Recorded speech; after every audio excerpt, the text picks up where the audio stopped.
பொதுவாக வந்து நீங்கள் ஹோம் லோன் அப்ளை பண்ணதில் உங்களுக்கு ஹோம் லோன் எப்படி கொடுக்குறாங்க அப்படின்னு சொல்லி பார்த்தீங்கன்னா, உங்களோட சேலரி இப்போ நீங்கள் வந்து 1 லேக் சேலரி வாங்குறீங்கன்னா உங்களால் வந்து பார்த்தீங்கன்னா 30லேருந்து 40% வரைக்கும் தான் உங்களால் வந்து இஎம்ஐ வந்து மந்த்லி பே பண்ண முடியும். அந்த ஹோம் லோன் பண்ணதுக்கப்புறம் மீதி நீங்கள் ஃபேமிலி வந்து ரன் பண்ணணும்.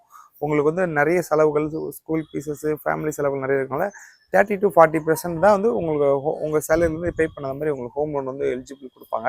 இதில் பண்ணக்கூடிய தவறுகள் என்னன்னு சொல்லி பார்த்தீங்கன்னா, ஹோம் லோன் எடுக்கறதுல எல்லாரும் அந்த அவசரத்தில் என்ன பண்ணிடுறாங்கன்னா, பொய்யான சேலரி ஸ்லிப் வந்து உள்ள வந்து சொல்கிறாங்க. அதாவது என்னென்னா, நீங்கள் இப்போ மந்த்லி வாங்கக்கூடிய சேலரி வந்து கொஞ்சம் ஜாஸ்தியாக காட்டுறாங்க. உங்களுக்கு இன்கம் வந்து அதிகமாக வருது அப்படின்னு சொல்லி காட்டிட்டு ஹோம் லோன் வந்து அவசரப்பட்டு எடுத்துட்டாங்க. ஆனால் எடுத்ததுக்கு அப்புறம் நம்மளுக்கு ஆக்சுவலாக என்ன சேலரியோ அதான் வரப்போகுது. ஆனால் அதிகமான அமௌண்ட் வந்து நீங்கள் எடுத்ததுனால இஎம்ஐ வந்து நீங்கள் மந்த்லி சேலரி வந்து நீங்கள் 60 to 70% நீங்கள் ஹோம் லோனுக்காக பே பண்ணனா உங்களால் வந்து ஒரு 10-20 வருஷம் உங்களால் ரன் பண்ண முடியாது. ஏன்னா உங்களுக்கு விலைவாசியும் கூட்டிகிட்டு போகும்.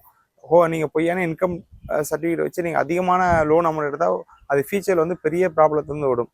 ஆக்சுவலாக என்ன நடக்குது அப்படின்னு சொல்லி பார்த்தீங்கன்னா, சிலவங்க அவசரப்பட்டு எடுத்துருவாங்க. எடுத்துட்டு அவங்க வந்து கண்டினியூவாக கட்டிட்டு இருப்பாங்க. ஒரு 5-6 மாதம் கட்டிட்டு இருப்பாங்க. ஊடையில் வந்து அவங்களால ஏதாவது ஒரு சூழ்நிலை பேங்க்ல வந்து கட்ட முடியல.